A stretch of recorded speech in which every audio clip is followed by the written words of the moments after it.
Yun po yung lang gusto kong burahin natin. Pag-aari po natin yung occupied territories natin, not because they were discovered or donated by Thomas Cloma. Pag-aari natin simply because nandun ang mga tao natin and we have effective control. Under public international law, kung sino merong effective control, siya yung may-ari. That's the status now. So wag nating sasangkot si Thomas Cloma sa mga bagay na hindi tama para sa kanya. So yun lang pong i-correct natin. Let us cleanse the part of that course na pinalalabas na discoverer siya at dinonate na at pinormalize ni President Marcos in his presidential decree. That was all wrong. That is historical distortion. I think that is very, very clear, General. Thank you po. So, nakikinig. Pasensya na po. Oh. 1991 po, nakilala ko si Thomas Cloma. Oo, 1991 pala. Sige. Nakinig po ako. Sige, then I'll have a transcript. Have you clarified? You want to read something to record?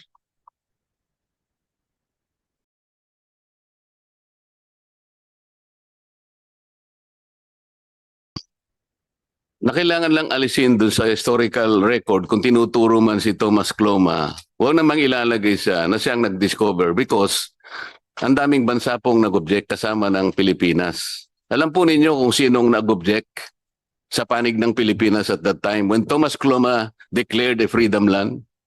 Do you know who represented our country when he himself objected to the declaration of Thomas Cloma? Alam po ba ninyo kung sino? He was then our Secretary of Foreign Affairs, who later became President of the Philippines. Who is he? Carlos P. Garcia. Salamat po, Madam Chair. We proceed. Thank you, Senator Marcoleta. Oo, opo. Opo. Opo. Opo. Thank you. Okay. We proceed. Where did we take off? I would just finish the undersecretary. Yeah, the undersecretary issue. Sige. But we can proceed here. Yes, can we proceed to the key points of the measure? We're now 1.19. We're the lowest in ASEAN on the percentage of GDP. Now, it says in our proposed measure, 2% of GDP gradual increase within a 5-year period on defense spending. Yes, may we hear from DBM and DOF, is this possible?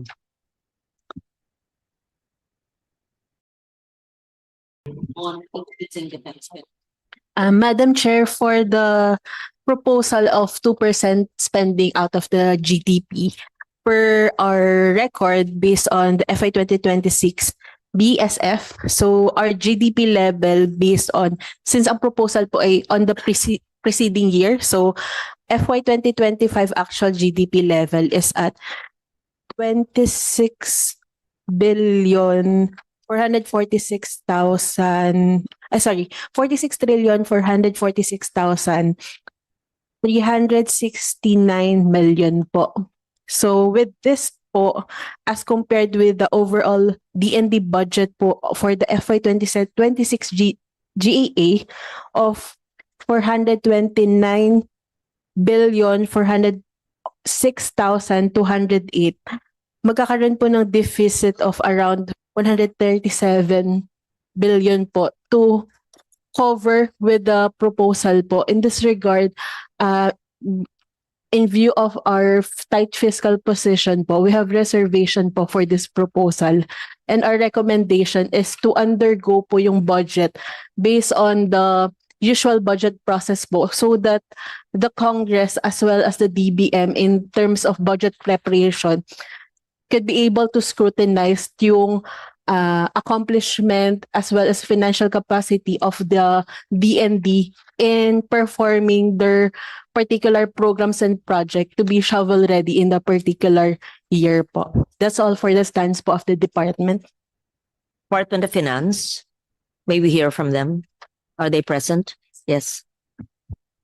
Your Honor, not from DOF proper, but from the Bureau of the Treasury.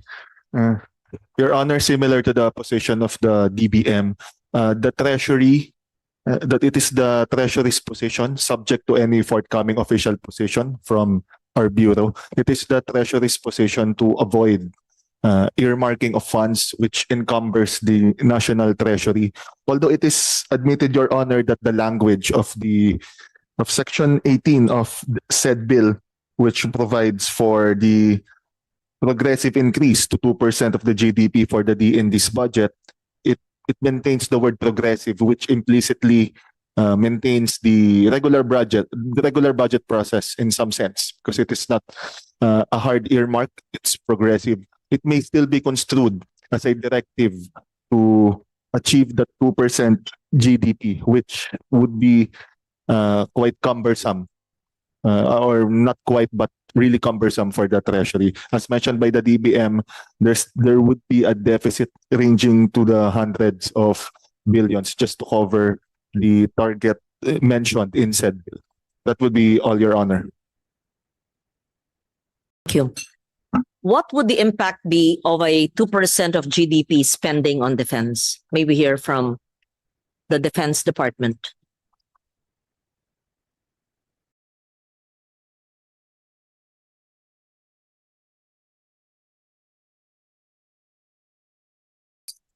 Good morning, Madam Chair. General Papera, ma'am. I'm in charge of the Armed Forces Modernization. The 2% increase, the 2% of the GDP for the armed forces, especially for the Defense Department, will greatly impact on our modernization. Historically, the limitations of budget provided for the armed forces is not enough to cover the different horizons as designed by our capability plans. So the significant increase will provide for more capabilities for the armed forces. Thank you, ma'am. The present spending is 1.19 of GDP. 1.1, I forgot the next Yes. decimal. Oo. Next. Where would the additional spending be focused on? And how will it ensure that we are not just militarily ready, but actually preventive, but really safeguarding the welfare of our people? As it is right now, Madam Chair, we need the naval bases. We need air bases. We expect the influx of more equipment, which will need more funds to maintain. Now, national security is an intangible aspect that we need to invest. We have to invest upon. It makes us a good neighbor, a good citizen of the globe or of the region. If we have a stable national security in our country, we invite more investors. They know that they can rely on the Philippines to on its commitment. So national security is there, but it's a broad concept that is you just do not get the benefits, tangible benefits. That's, as you may say, as compared to other service not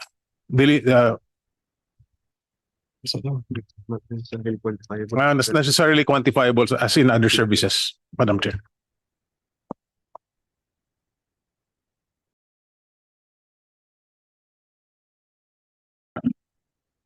If we are to say, sir, we need to carry our own weight in this part of the region.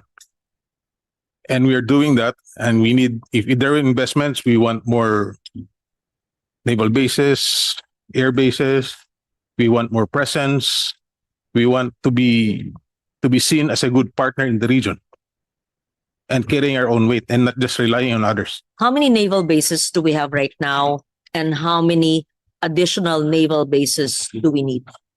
We are not liberty to disclose the number of naval bases. We're not. Yes, It's a security issue. We Yes. can't say it in open hearing. Yes, Mhm. but we need bigger ones with deeper drafts. Please proceed. And to add, Mr. Chair, as previously mentioned by the Secretary during previous hearings, pag hindi po natin sinimulan gumasta po ngayon, lahat po yan nagmamahal. So, maaaring kailangan po natin ngayon, down the line, doble, triple na po yung presyo. Okay, from percent, because whenever we say it's percentage of GDP, depende yan din sa pangangailangan at depende yan sa saan mapupunta and there's always a need, even if we increase to 2% of GDP. We proceed to the item on procurement. How is the procurement done now? The new Procurement Act, how is it implemented insofar as the DND is concerned? And based on this measure, how can it improve your procurement if you're exempted, or if the DND can procure in a multi-year level? Right now, you're not allowed to procure multi-year. Is it a year-to-year thing? Please explain. Now, for Thank the you. first one, ma'am, we follow Republic Act 12009. So we observe the processes of 12009. On the multi-year level, we are allowed with multi-year contracting authority to purchase items from 5 to 7 years. So it's this being done. What we want, Madam Chair, is that we want to directly negotiate for bespoke items on national defense, especially on cyber. We cannot just publish our specs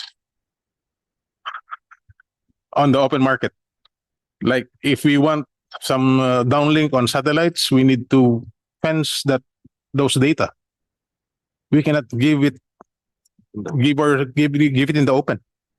How is it now? Is it because your budgets are GAA years, which is effective for 2 years, you can only purchase for that year? DBM is giving us the opportunity to do multi-year contracting. So they're giving us funds for year 1, 2, 3, 4, 5 until year 7. So that completes the contract phase. How will this be But for bigger projects, sample like a geostationary satellite, missile defense, electronic warfare, the funds will not be enough. How will the provision on procurement affect the DND in a favorable manner, assuming we enact this measure? If included in the provisions is for foreign financing, that will increase the tenor of the payment, pay for the equipment on a longer term. That's one. If we can have that in place. Enable us to invest in emerging technology. And of course, if we are to be part of the global community, we want to invest also in emerging technologies because we can benefit from it. Right now, we are not allowed to do that.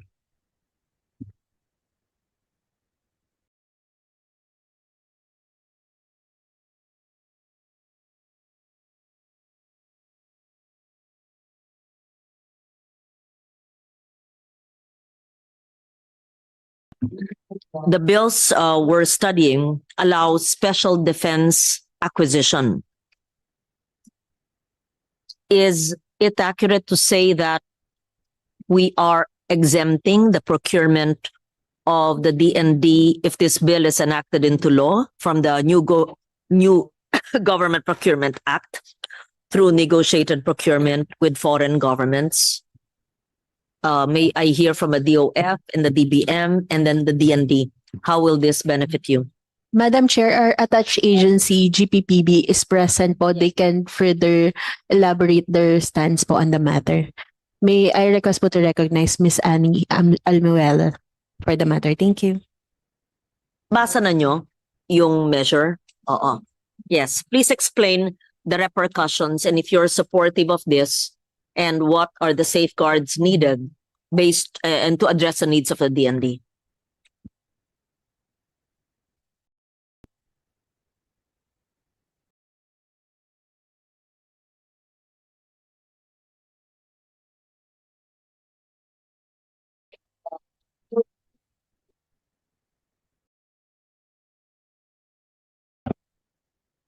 At the outset, ma'am, we are supportive of the bill, especially 1816 and 146, insofar as the procurement provision is concerned. Let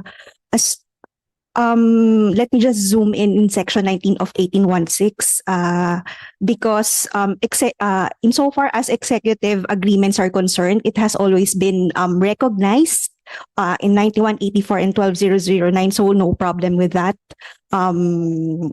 Under section 4.2 of the new law, it's institutionalized there. So as long as there is an executive agreement, referring to this, that's okay.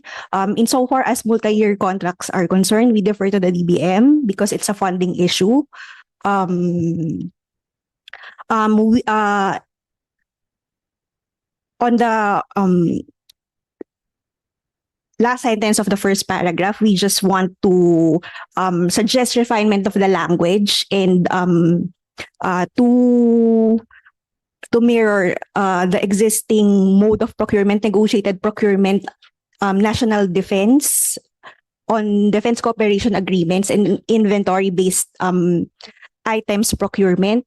It's a procurement mode specifically made for the defense-related procurement po.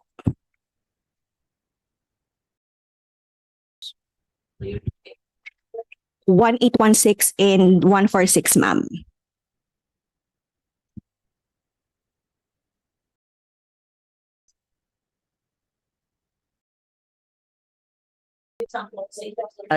No, well, we are always working closely with GPPB, and we are getting good feedback from them, especially on inventory-based procurement and defense cooperation. We always keep them informed of what's happening with us. What we don't want is us giving away our specifications, especially on like electronic warfare, the spectrum that we're working on. We cannot just announce it. We have to keep it. These measures benefit you. Operational security, ma'am. They will not know where we are operating. Why? What Right views. now? Like Right now, that's not being protected. because we need to post it, ma'am. Mm-hmm. Example, ma'am. PhilJeps, kailangan, kasi hindi kayo exempted sa PhilJeps. Everything has to be posted. No, pati ang D&D procurement ng mga confidential equipment nakapost. O di alam na nakalaban lahat ng meron kayo. Yes, ma'am. In general terms, it's posted, ma'am. No, there should be an exemption pagdating sa security. Yes, ma'am. Like if you want a counter UAS frequency Oh, and the range of it, makukuha kayo kung hindi. hindi naman, i-post. ma'am. Hindi lang namin sinasabi lahat. But we're saying, Yeah. we There must be a way that you don't have to post everything. and even kung pwede, ma'am, sasabihin lang namin sa GPPB, meron kaming ganitong project, you can see it, but we'll not post it. Yeah. But even the name of the project, ang dali naman ngayon Yes, ma'am. mag-intindihan eh. Alam nila yung project. Yeah. Yes, ma'am. Like if we are to buy a counter unmanned aerial system up there, This is where we have to balance transparency in government and anti-corruption at the same time our national security. Yeah. we can allow a select committee from Congress to look at us, Yeah. or even with GPPB. We can allow, we can show it to them, but it's a select committee. Mm-mm. We are And for dapat that. highly confidential Yes, ma'am. and not on the web, Yes, not ma'am. on the World Wide Web. You Just cannot. like they have a select committee in other countries Yes. that reviews defense and intelligence operations. Correct. I was going to ask you, okay, in our ASEAN neighbors, how is their procurement done? Is it also online? Linalagay nila lahat ng binibili nila? I can't give a definitive answer, ma'am, but I'll get back to you. But most like some they go direct. Mhm. Under our new Procurement Act, kailangan naka-upload lahat. Hindi naman, ma'am. Naintindihan naman nila yung mga security requirements Yes, nyo. ma'am. Especially if it's government to government, direct. Hindi We nakalagay. can do direct negotiations with them, but not Direct negotiation na hindi kailangan naka-upload. naka-upload ang title. Ano? Ha? Dapat naka-upload. Hindi pwede yun. Para tayo. Hindi pwede yun. Yun ang nakalagay sa batas namin. Mali yung aming batas kung ganun. Hanggang sa D&D, pag government to government, dapat naka-upload sa website. I just want to note section 48.3 of the IRR of RA 12009 that it's discretionary on the part of the Secretary of National Defense whether or not to post specific requirement information relative to the project. So Okay. Ayan na pala eh. It's discretionary. Ganito. Please draft a special provision in the GAA that would address the national security aspect of procurement, whether domestic, but especially government to government. And even if there is a procurement act, but because a GAA is a law, then we can include that in next year's GAA with the concurrence of my colleagues. And then perhaps, as you said, a special committee can just look into it. But even then, lalabas yan at lalabas pag may special committee. So have we encountered any problems because of this transparency issue? Not yet, ma'am, but we are looking into the future when we have to do specialized infrastructure and Yes. That's why, makikita na we will encounter problems. ma'am. so this aspect, this feature of the bill is very important. So, okay, DND. How will the DND ensure that negotiated government to government, which is what we're discussing now, procurement remains competitive, cost efficient, and transparent? But what safeguards will prevent overpricing in high value acquisitions? Does the bill's procurement flexibility provide sufficient operational agility while preserving fiscal discipline and oversight? So, while we understand the need for confidentiality and want to protect the security, how are we assured that public money is spent in a very conservative way while getting the best equipment or information and exercising fiscal discipline? How do we balance that? The first one, ma'am, we do not just talk with one government. We talk with a lot of government. We do scoping. We know what we want. We also know the technology that's out there. We know the purpose because any procurement will be fit for purpose. So maraming gobyerno, maraming offer. We can check it. Erwin, you had a question about Nakusap na po natin yung separate. okay. Now, for transparency, we have documents, we have decision packages, we have resolutions that we can show on an executive session on how it's being done. So we're ready to show that. And of course, we want what's only good for the troops in the field. Okay, yes. From a procurement governance standpoint, what are the safeguards and review mechanisms that the GPPB would recommend to ensure that negotiated defense procurement remains consistent with the principles of transparency, accountability, and value for money under our procurement framework? Pakisara nga yung aircon na yun ang ginawa.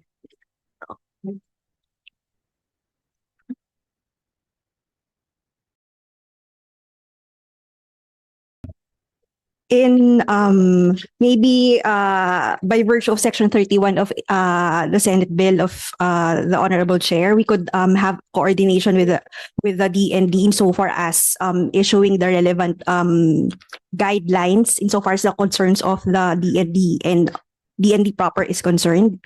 Maybe we could tweak some of the existing rules and regulations under 12009.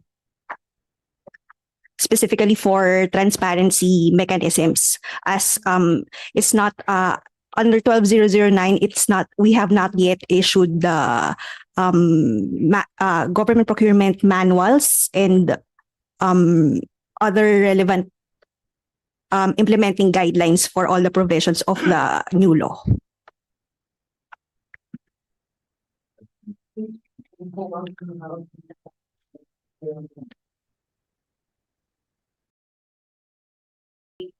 If COA's not here, we'd like to ask them for their opinion, right, on the bill. DOJ and Solgen, are they represented? Good morning, Your Honor. Office of Solgen, yes. The Section 19's authority to enter into executive or partnership agreements with embedded procurement provisions raise any constitutional concerns, particularly in relation to procurement laws, expansion of powers, or the limits on executive agreements? is this allowed? Are there any concerns that you can raise? Good morning, Your Honor. First off, Your Honor, we would like to extend our appreciation to the Honorable Committee. It's always a privilege and an honor for the Office of the Solicitor General to assist the Senate and its committees. Secondly, Your Honor, the Solicitor General extends her regrets as she has a prior commitment. Third, Your Honor, in response to your query, our initial position, Your Honor, is that the DND, be an extension of the Office of the President, indeed has the power to enter into executive agreements, which is likewise confirmed by our colleagues who are experts in procurement. We have preliminary reservations, Your Honor, however, on a few items. And this would pertain to the so-called donation of military equipment. If I may, Your Honor, the office is quite concerned as regards the possible sources of these military donations. We are speculating or contemplating the possible scenario where a donation could be imbued with other motives. And with due respect to our colleagues from the Foreign Affairs, it is also of interest if the source of donation will take into account the independent foreign policy of the government.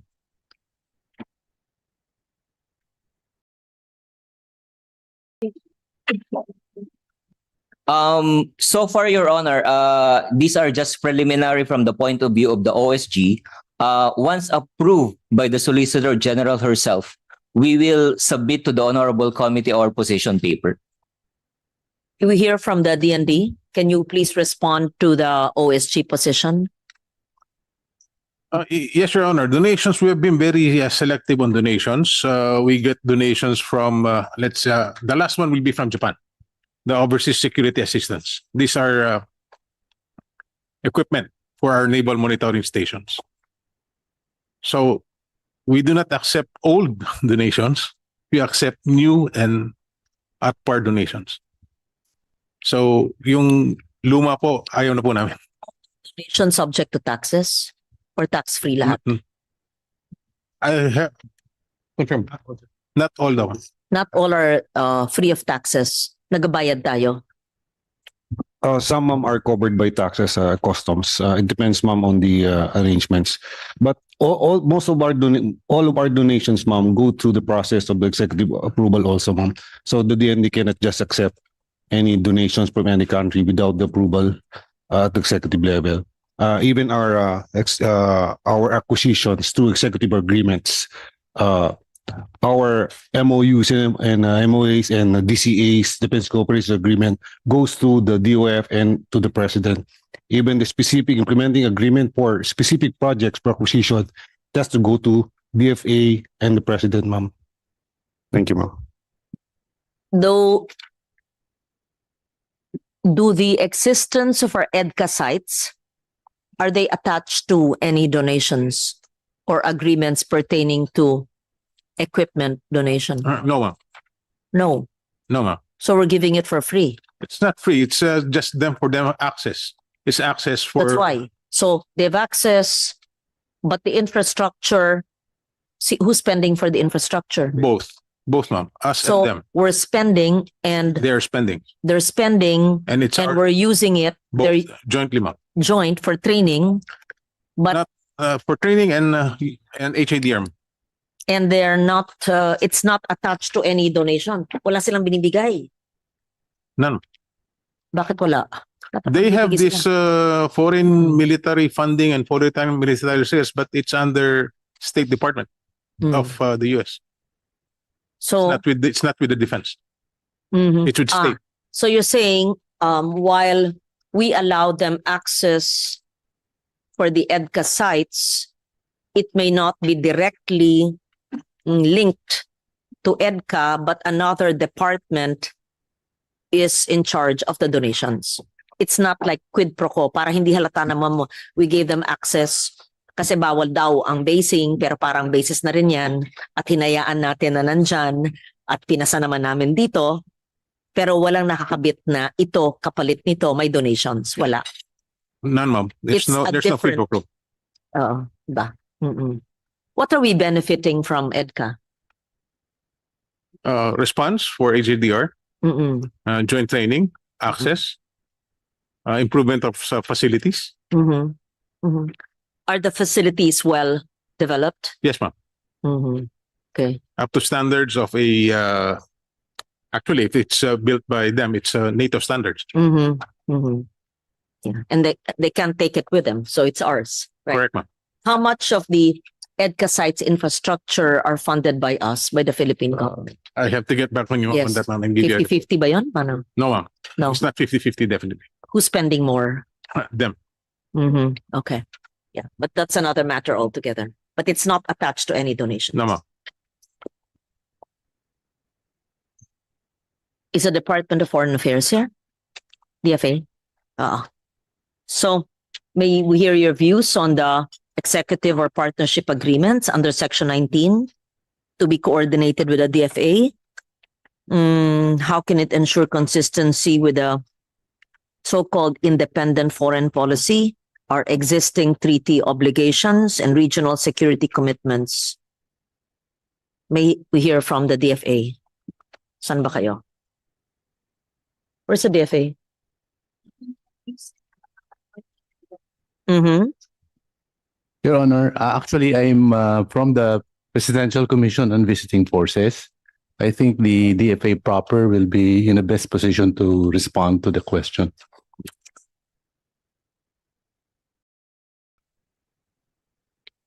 I think it's in the other, as mentioned, I think it's in the other hearing. He's being called by one of the staff.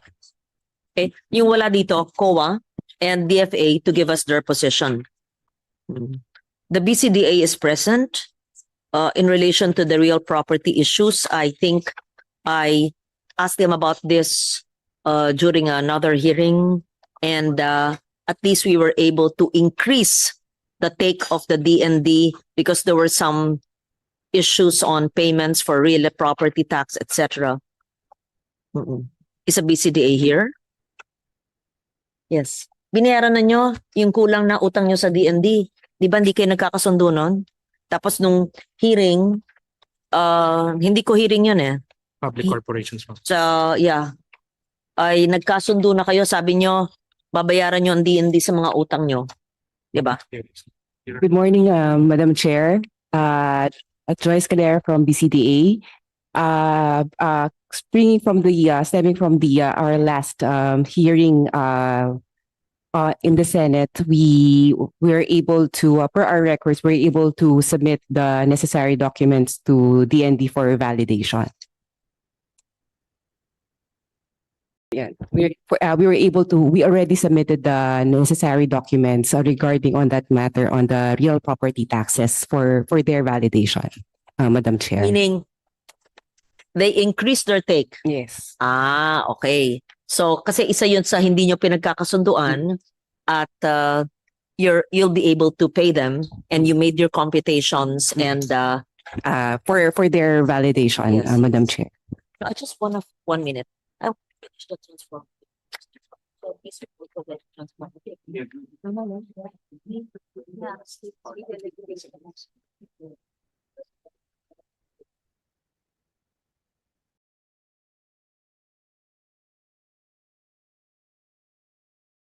So I'd like to hear from the BCDA.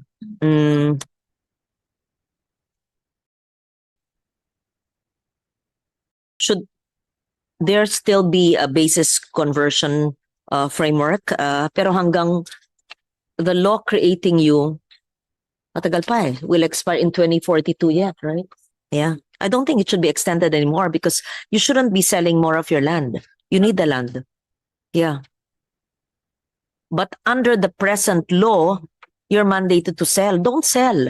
You need your land there. That's the Ano ba yun? If you're that's the direction of the Secretary, Your Yeah, Honor. yeah. We're not giving up our lands anymore because these are strategic, identified previously as a strategic in nature, and we want to develop them. Yes, strategic basing for logistics hubs, for posture readiness, hindi pwede. Yung ang dami nga yung mga binenta na nyo na hindi dapat eh. So, you're not selling anymore. Yes. Yes. Yes, ma'am. And only those in Metro Manila ang pinapakinabangan nyo, di ba? Only Outside those of that were- NCR, it doesn't even go to you. A Right? portion, ma'am, a portion. Kala A ko, portion. o mas malaki kasi ang Metro Manila, Yes, ang, ma'am. ang percentage, right? No, From what I understand, outside of Metro Manila, it's given to Treasury, not to you. Anyway, but your track is you're no longer selling. that's correct, ma'am. That's good. Yes, you don't. You Yes. just develop it for your use. Yes, ma'am. Hmm. For our reconciliation, ma'am, is their remittances with us. We are challenging the items being charged to direct expenses related to the sale of lots and other items entered into that portfolio. Mm-mm. Okay. And we did not agree to that. And we were also asking for copies of previous contracts so we can reconcile really what's supposed to be remitted to us. Yes. So right now, there's still funds with BCDA. It's in the bank. We're not accepting the remittance until we agree on the reconciliation. Mhm. If I were you, accept the remittance, use it, and at the same time, reconcile it. Kung kulang, singilin pa nyo. Kung sobra, sa inyo na. I will. Kailangan nyo eh. I, Government to government eh. Lupa naman nyo yun eh. I'll recommend that to the Secretary, Your Honor. Sayang. I'll recommend that to the Secretary, Your Honor. It's his call at the end of the day, ma'am. Yes, of course, it is called. I'm just giving a suggestion. Yes. Eh kasi ang tagal ng reconciliation eh. I've been hearing about that. Okay.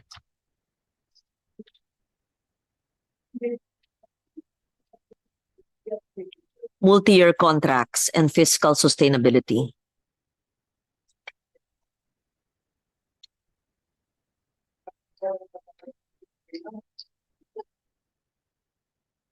Oh, we talked about that already. BCDA, we talked to you about it already. What I'd like to do is transform this into a technical working group so what we do is the salient portions of the bill. Without the bill, how is procurement done? How will the additional plantilla positions be? What are the other salient portions? Saan ba yung listahan ko yun? That I read into the record. The 9. Where are the 9? Saan yung listahan ng 9? First page. Yeah, the first page. Where was it? You can use this one. These are the 9 passages. So the 9 aspects of the bill, I won't read it again. Without the transformation bill, the transformative act, how is it now? So binasa ko yon. Anyway, in the TW you can do that. With the bill, how will it enhance? How will it improve? Or dahil, let's say, wala ito, absent ito, weak kami dito. Para makita ko yung diferensya, I think you can do that in a TWG. And if you cannot answer that, if it would need, let's say, the position of DBM or DOF, isama nyo doon. Tama? Naintindihan nyo ang gusto ko? Yeah. So, the 9 salient features of the Transformative Act bill, taking into consideration the 2 other measures, right? And we put into the record, wag nang basahin, yung position on the 2 other measures, the Veterans Bill, right? And the bill of Senator Zubiri, correct? Those are different bills. Meron po No. tayong, Ano ito? Anong version to? these are the All transformative. all transformative. Transformation Act. Yes, ma'am. Hmm. And then we still have to. Basta what I need to see would be a matrix of how is it now? If the bill is not passed, how will you suffer? How will you not be agile? How will you not be able to improve national security?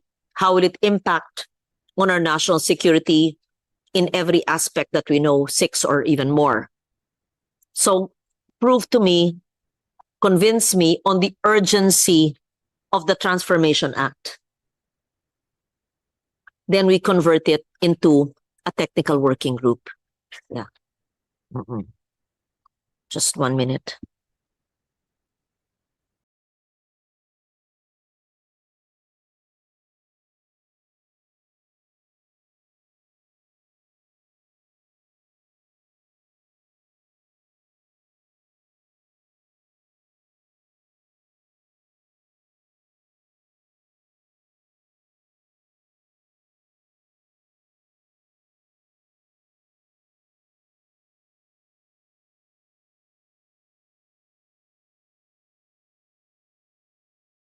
May I hear from the DND your position on the revised AFP Modernization Program? And yung Veterans Month, isubmit na lang into the record. It's a declaration, right? Yes, ma'am. Oo, yeah. No fiscal effect, Ito. ma'am. It's just a resolution, ma'am. It's a reso. Yes. Okay, yes. What is the position of the DND on the revised AFP Modernization Program? This can't be subsumed here. No. No, ma'am. Okay. Because Yeah. this is an This is SB 1845. yes. Yes. Who's ready to answer that?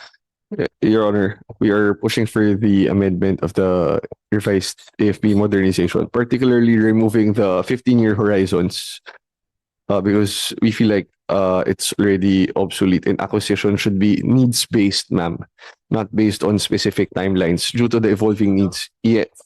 Just one provision or one line, no? A few lines, a few provisions, ma'am, But which yun lang ang also concept, no? Yung 15 years. the removal of the 15 years, ma'am, as well as to allow us foreign and local financing, because as it is, ma'am, we cannot defense equipment article are not covered by loans, local loans, and foreign loans, ma'am, may cap as to it has a ceiling. So we want to have the ceiling removed.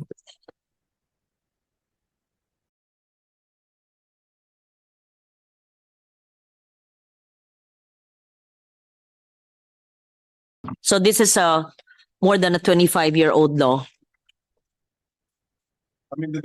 Amended in 2012, ma'am, by RA 10349. But we It have will expire by 2027. Set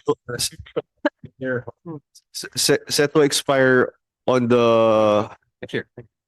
2020 next year na pala, ma'am. Okay. Yeah. Okay, so tell me, to remove the 15-year limit, To allow us foreign financing, to allow foreign financing. foreign and local financing. So under the present revised law, it does not allow foreign Does not. financing? Yeah. Karamihan po na acquisitions natin, ma'am, gaamay ka. So to remove the 15-year limit makes AFP modernization an ongoing program, requires modernization plans to be regularly updated based on current threats, allows foreign loan, allows the president to secure foreign financing for modernization, subject of course to constitutional and Bangko Central approval. It exempts modernization equipment from VAT and customs duties. Yes, ma'am. Para babaan ng presyo.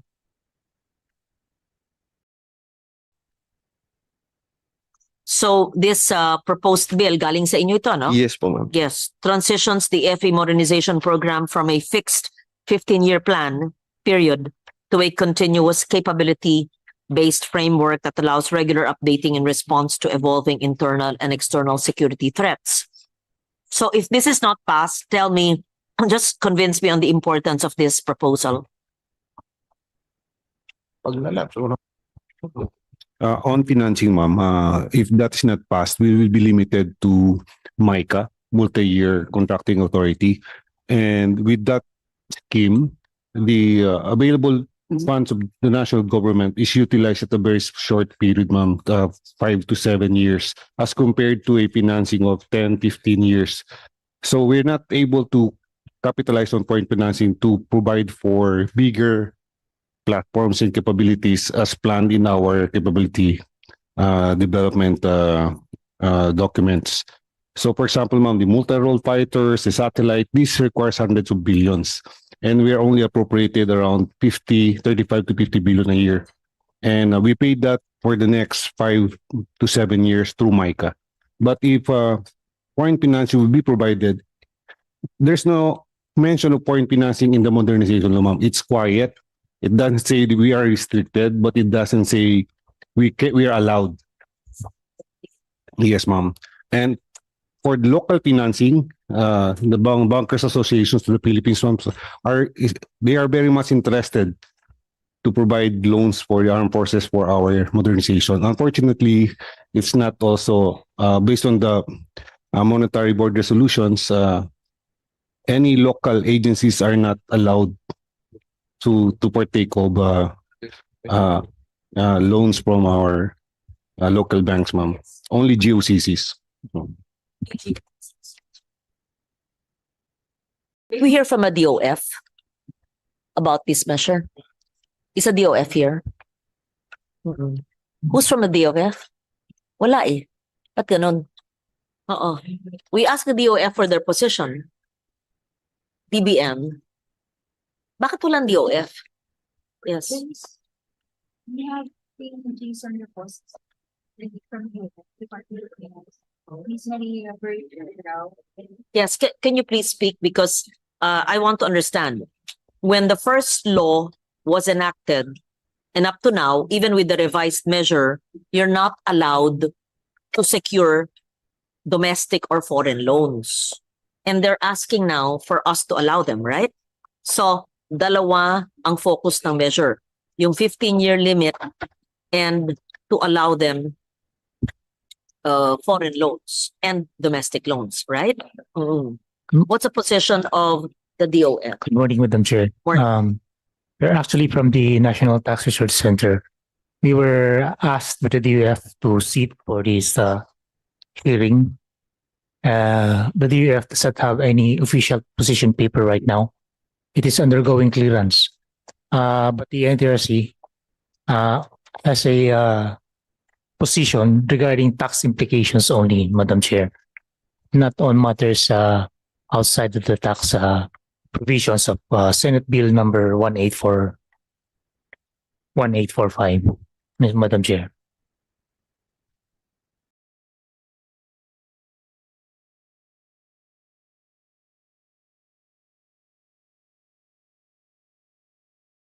National Tax Center, who else can give their position on the proposed bill, on the amendments to the revised AFP Modernization Program?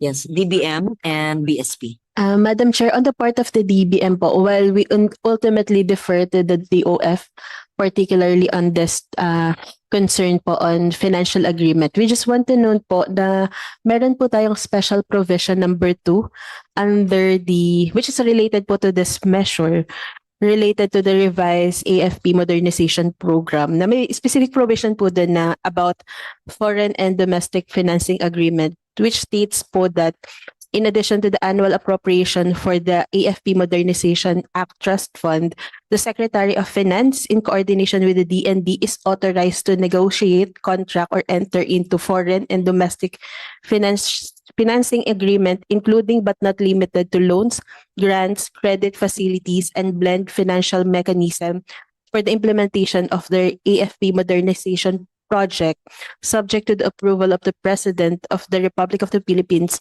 with the concurrence of the Monetary Board and such limitation as provided by law. Our recommendation po on this particular measure is in a way to harmonize it with this particular special provision po. That's all for our comments po on the DBM.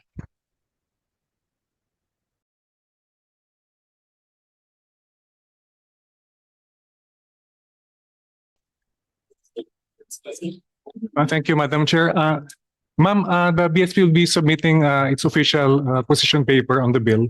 However, based on our initial review, the provisions of the proposed bill are consistent with the constitutional provisions that foreign loans of the public sector will require the prior concurrence of the Monetary Board. The The bill will also allow the tapping of foreign funding to acquire, I guess, state-of-the-art defense equipment. If I could just echo what our friends from the DND said, and then to react on the possible bank lending for defense purposes, this is already being reviewed by our relevant sector in the BSP.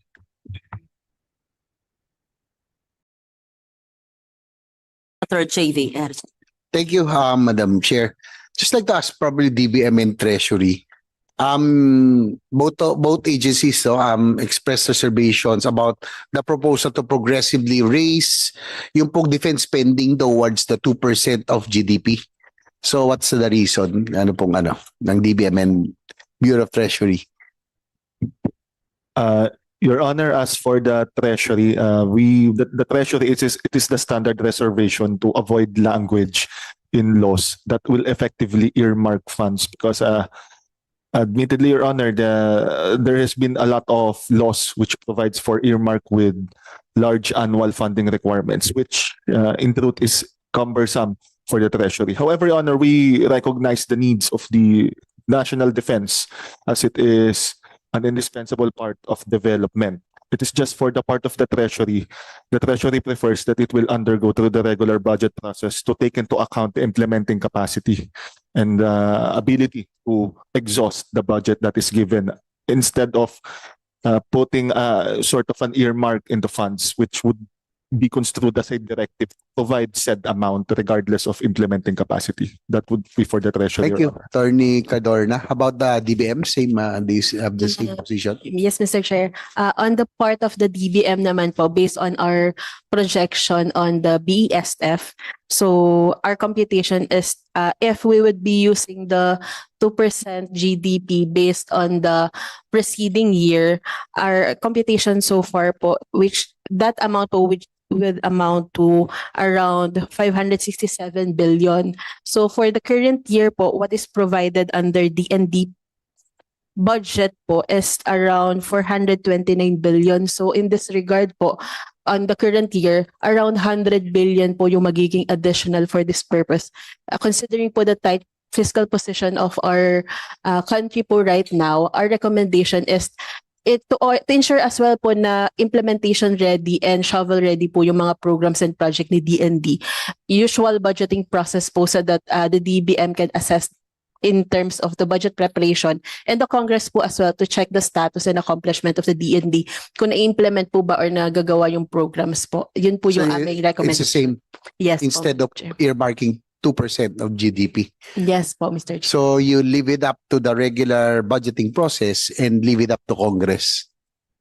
And nangyayari kasi pag Congress yan, every year, nagkakaroon ng budget cut in our AFP Modernization. It's just the Senate who restores it, Madam Chair. We even augment it, no? I think the AFP and DND officials know about this. Tanong ko lang, anybody from DND or AFP can answer.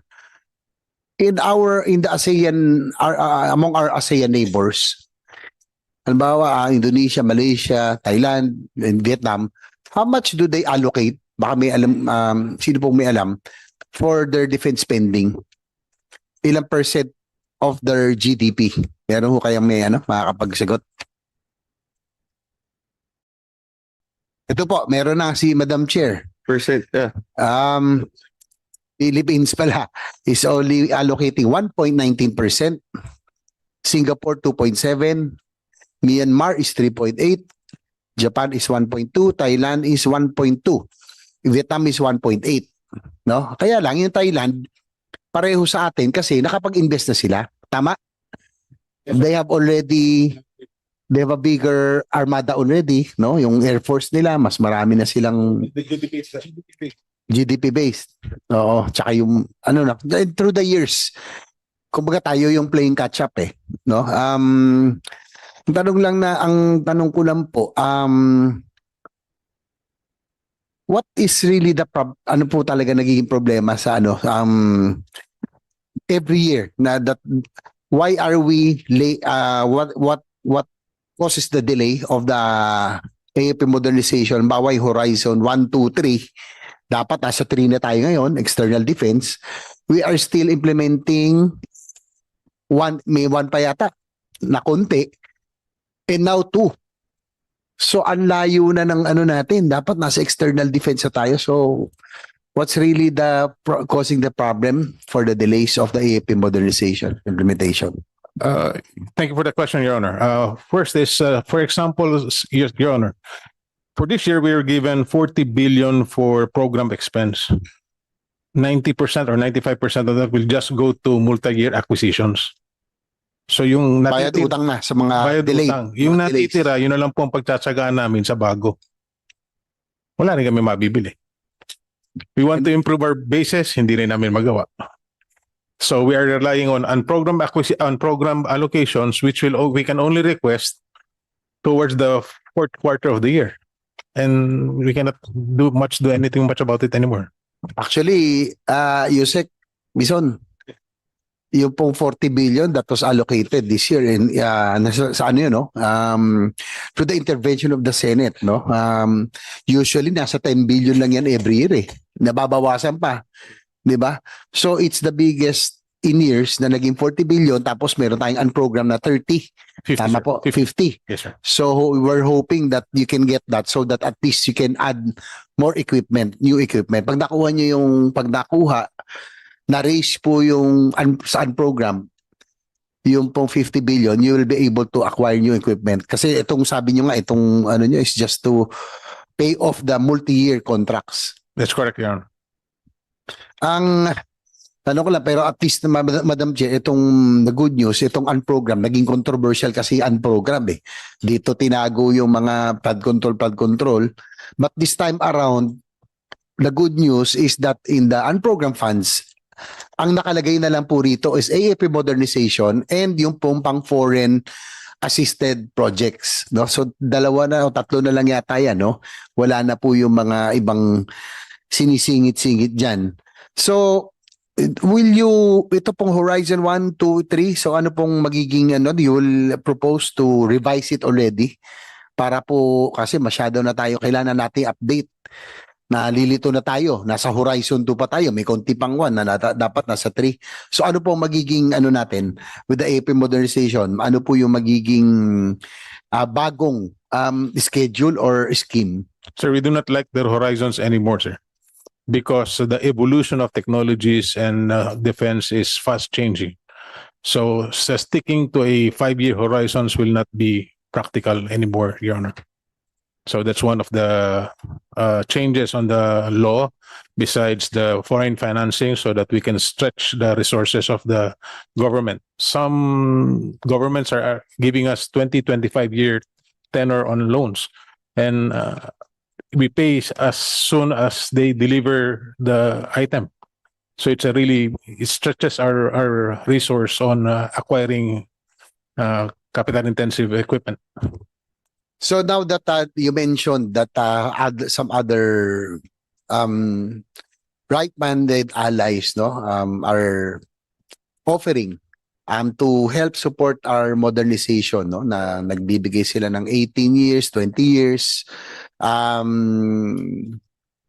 payment scheme for acquisition of major assets, so for the Navy, for the Air Force. So have we considered already these offers, no, that are being given, no, are being offered to the AFP? Yes, sir. We are considering it, sir. Right now, as it was newly introduced in the General Appropriations Act, that we can avail of foreign financing. We are new to it. It has to undergo a tedious process. We're exploring it, Your Honor, for big ticket items. Example will be missile defense, fighters, geostationary satellites, which will require a really big outlay. For now, ang talaga natin because of the precarious situation in the West Philippine Sea, we really need to strengthen. Kailangan talaga natin mag-play catch up to our dating Horizon 3, focusing on external defense. I know for a fact that when we went with the Madam Chair, when we went to France, they are offering, no, sila po yung nag-offer ng mga 18-20 year payment scheme for acquisition of major assets.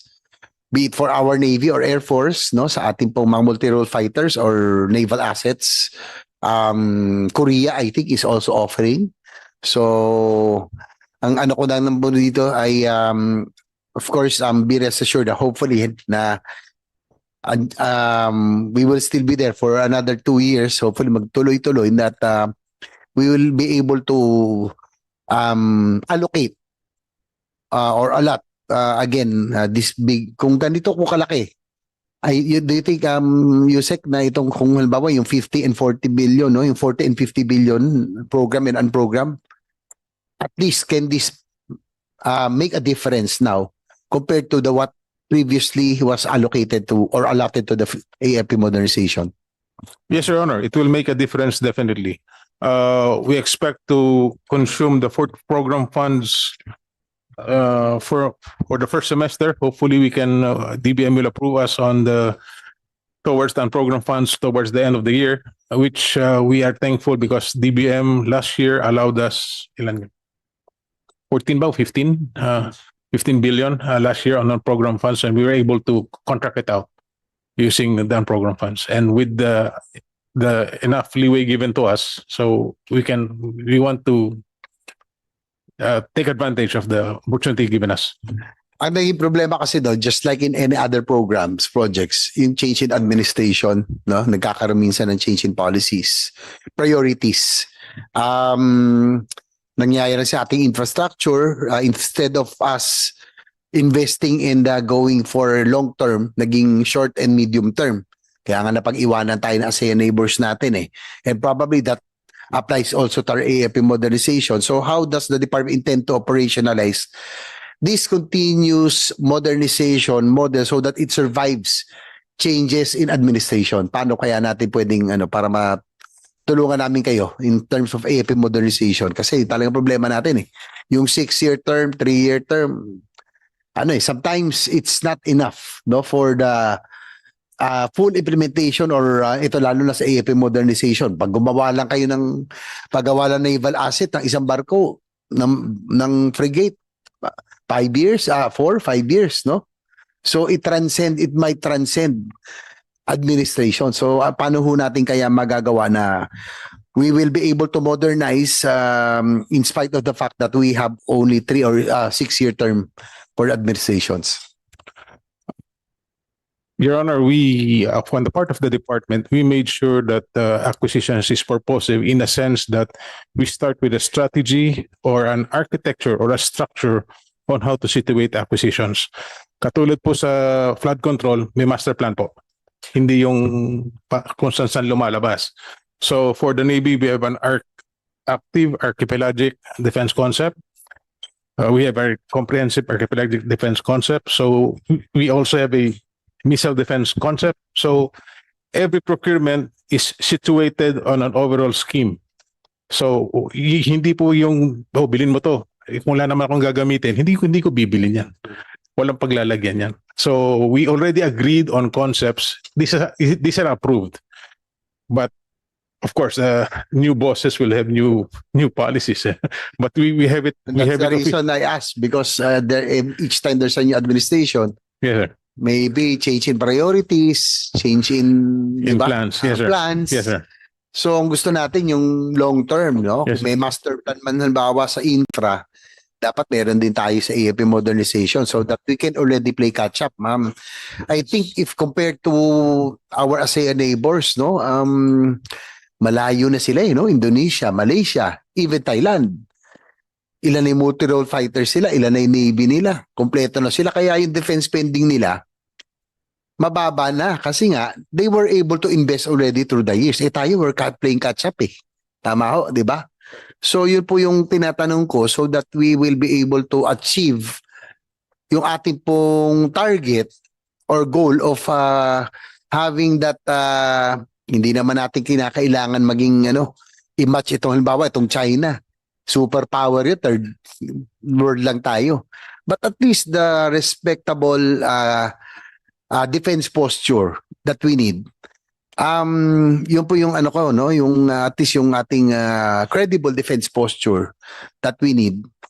that we will be able to achieve this, transcending these different administrations. So, yun po, will that now be part of what you propose in the new AFP Modernization Plan? Yes, yes, Your Honor. Actually, we come up with our concept of operations on undersea, sea, sensors, domains, effectors, the whole thing. It's there. It's published. We can brief the Senate, the good senator, on that. So hopefully we can really play catch up, no? Kasi parang ilan taon lang, Madam Chair, I can remember that at least medyo right now, yung naval assets natin are now modernized na. Medyo nagmo-modern natin. Wala na yung gone are the days of vintage World War II. Few years ago, yung may gumagamit pa tayo ng mga World War II vessels, di ba? Tapos kaya makailan, bumibili pa tayo ng mga yung pong mga Air Force natin na yung mga chopper natin na kahit walang kalaban, bumabagsak. Di ba? Yung UH-1, nagkaroon ng investigation dito, naalala ko. So, it was the Senate also who investigated and stopped the acquisition of refurbished or reconditioned, di ba? So, ngayon, panibago na. So, ang ko lang, Madam Chair, we're not a rich nation, but siguro dapat bilhin na natin what is practical and what is reliable. Hindi tayo mayaman. So, kailangan yung magagamit na matagal. The observation of the senator is correct. And besides the equipment, we need support equipment, which is a bigger requirement.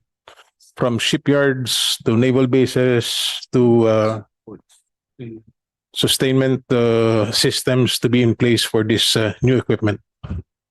Yes, we understand. Of course, yung kailangan natin support, we need to support, halimbawa, yung mga bagong naval assets natin, kailangan natin ng bagong bases, no? That can accommodate all of these new frigates and bigger ships. Yung mga, natin, Air Force, hopefully, will be able to acquire yung MRF na matagal na nating inaasam-asam. Kailangan natin ng mga bagong support, no? Yung pong sa yung Subic Bay, was it considered, no? Kasi ito problema natin yung pong ginagamit natin, nagre-renta tayo, nakakatawa, nagre-rent tayo, tapos binabayaran tayo ng American firm, no? Yung dating ship building facility ng Hyundai. So, Hanjin pala, no? So nandun yung ating mga ibang frigates, nakita ko po yun, pero yun pala, nagre-renta tayo ng 1 billion a year. Tama, no? So, sabi namin, why not just bring it back to Subic? After all, Subic was designed really as a naval base. May mga bunker na, no? At kung ano-ano pa. So, na-consider ba ito? So that, we can also put this in our program. Being considered, Your Honor, we are eyeing the munitions pier of the former 7th Fleet. It's called the Nabasan Wharf. That will be the home of the future Philippine fleet. So the naval magazine will be there. We'll improve on the facilities. And just to give a picture for the good senator, a frigate will load about 1 million liters in one go. And we need depots, we need magazines. At wala po yan doon sa dating Hanjin facilities. Wala, no? Wala po.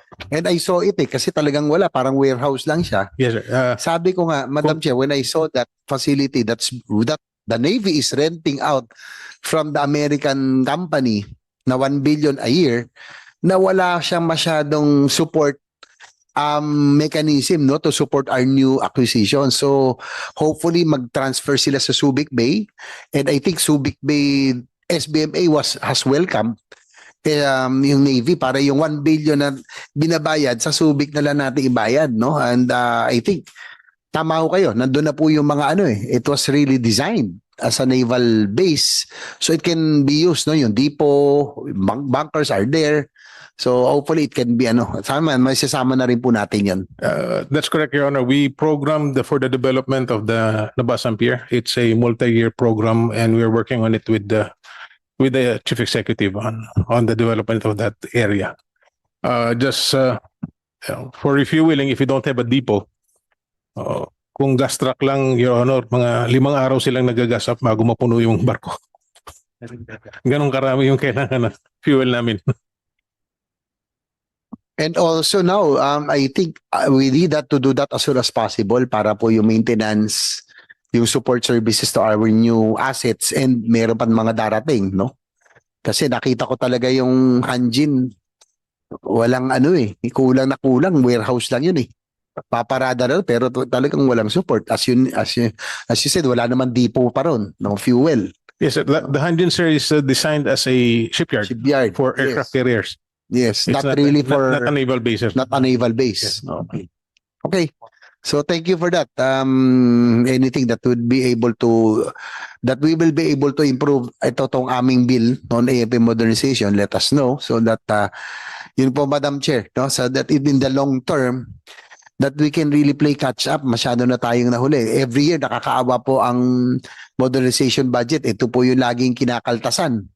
Binabawasan sa Kongreso. Buti na lang dyan ang Senado na nagre-restore and we even augment. Pero 10 billion lang. But now, with the 40 billion and 50 billion program and program, hopefully it can be retained in the coming year so that we can already have that minimum credible defense posture that we are all envisioning to have. Thank you, Madam Chair. Thank you very much. We end our hearing and convert it into a TWG, and I just wanted to include the Veterans Month Declaration, which declares the month of April as Philippine Veterans Month every year. So everything that is written here would be deemed included into the record, including the constitutional basis affirms a state's duty to care for veterans and their families under the 1987 Constitution, and for historical preservation, the promotion of documentation and teaching veteran stories in schools. And this will include the access to benefits, medical and mental health support, and multi-agency coordination and everything else. So there are 3 bills that will be converted into TWG, right? The Transformation Act, the AFP Revised Modernization Program, which is really just the 15 years and the and allowing them the capacity to borrow, right, for foreign financing and domestic, and the Declaration of April as the for the Veterans Month. Did I get it correctly? And those who are not able to say their piece today, although I should have given everyone a chance, please submit it. It will be inserted into the record. And those who are not present here today but were asked to give, that's COA and is it DFA who was in the other room, and Civil Service, yes, please COMSEC make them insert into the record the statement supposedly for today and to join the technical working group. And the 3 can be sponsored before we adjourn in March. In fact, by next week.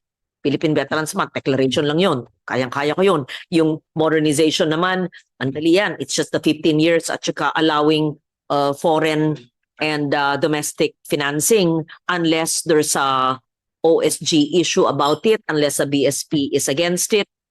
If it's legally allowed and then there's no constitutional problem with it, then we can do the revised the modernization program. And then the Transformation Act also, yun medyo ayusin natin ilan ba talaga ang kaya ng gobyerno, because I don't want to pass an unfunded law.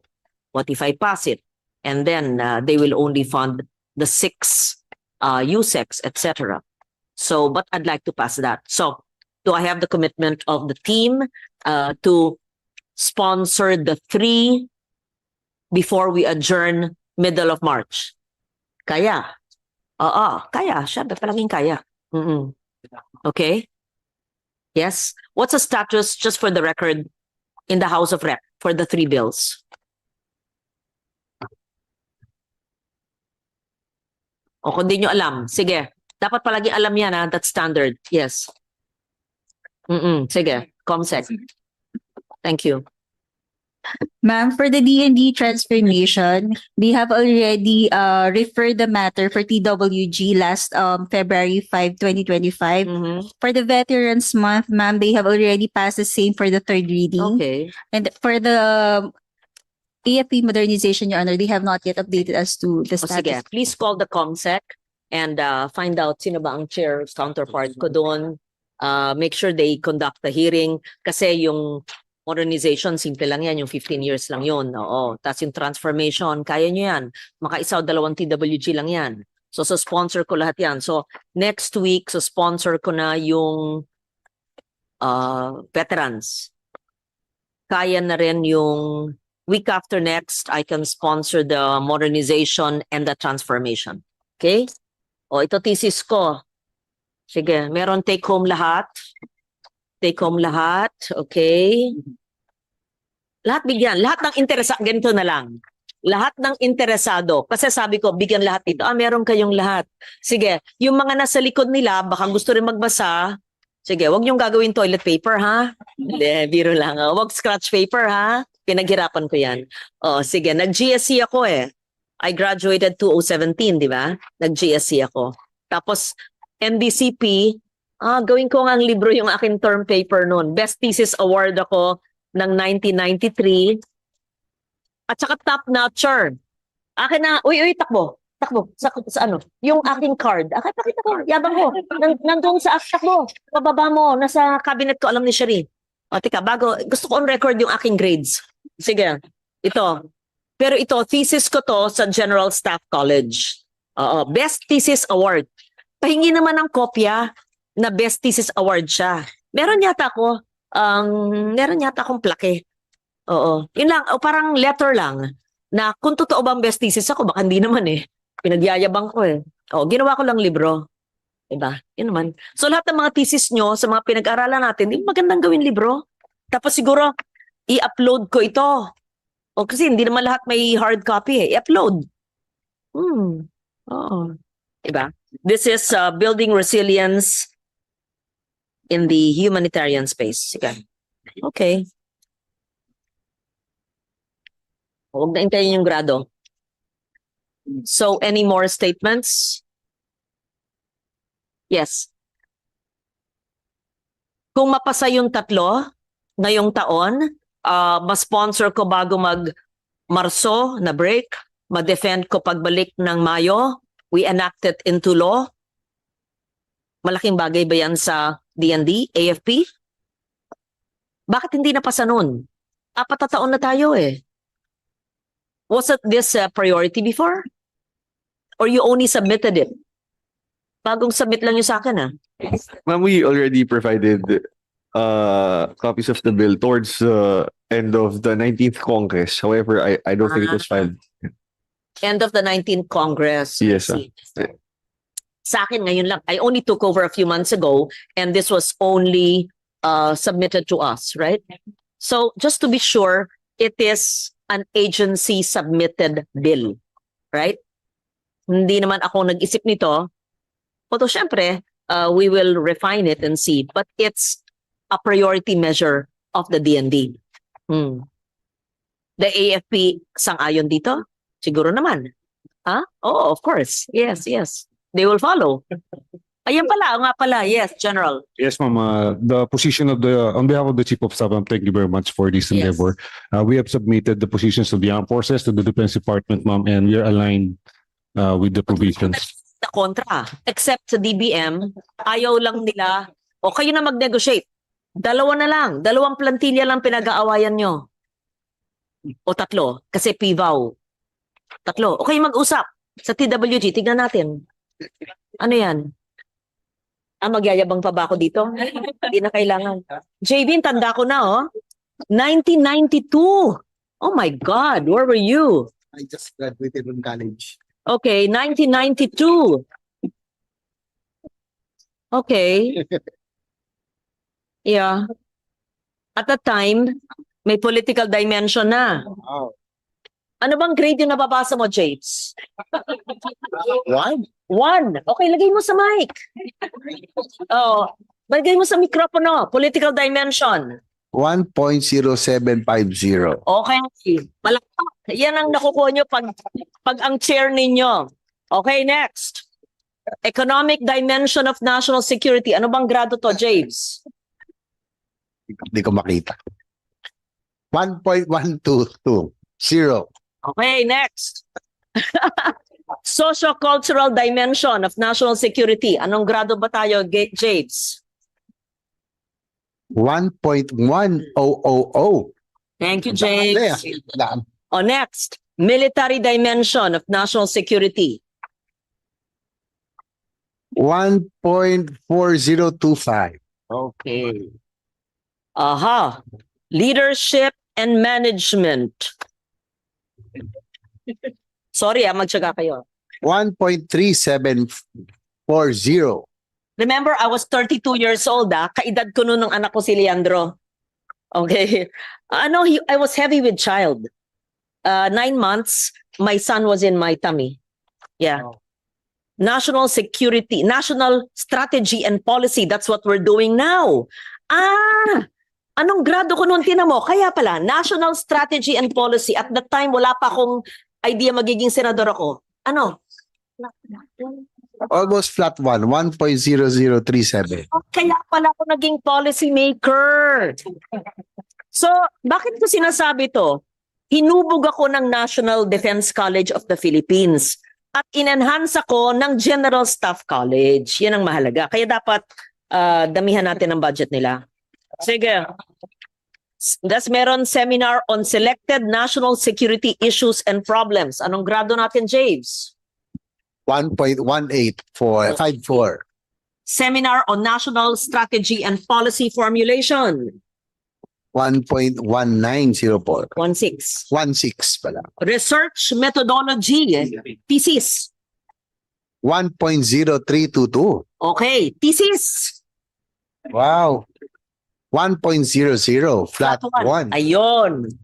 Kaya Hey, nanalo na. pinagmamalaki po ng inyong chair na ako ay nag-aral sa inyong institusyon at naging top-notcher noong 1992 class. Yes.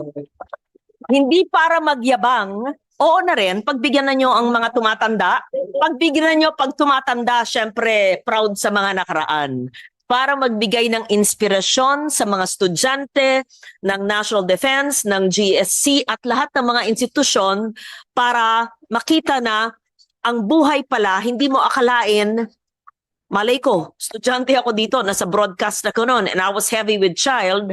Malay ko na 1992, 93, in 5 years, malay ko magiging senador ako. Malay ko naman magiging seatmate ko si Senator JV. At malay ko naman ako'y gagawa ng 3 batas at mag-chair ng defense. So in all these years, mula 1998, ngayon lang ako nag-chairman ng Defense Committee. So I'm enjoying learning from all of you.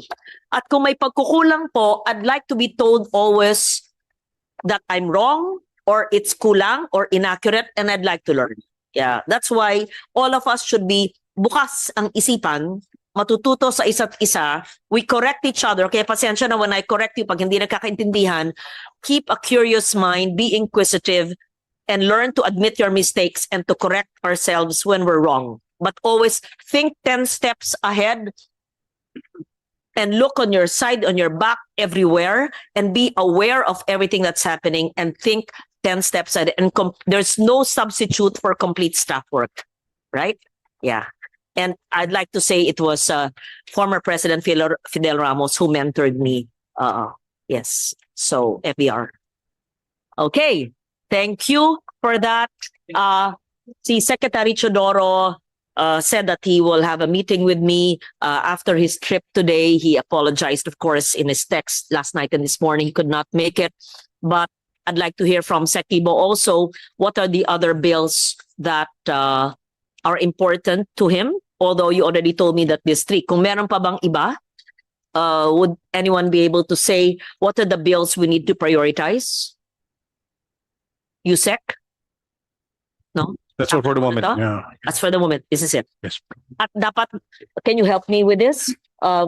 We pass it before the adjournment in June? Of course, Madam Chair. As always, I'm proud to say that in the Senate, we have always been supportive of the AFP. Yes.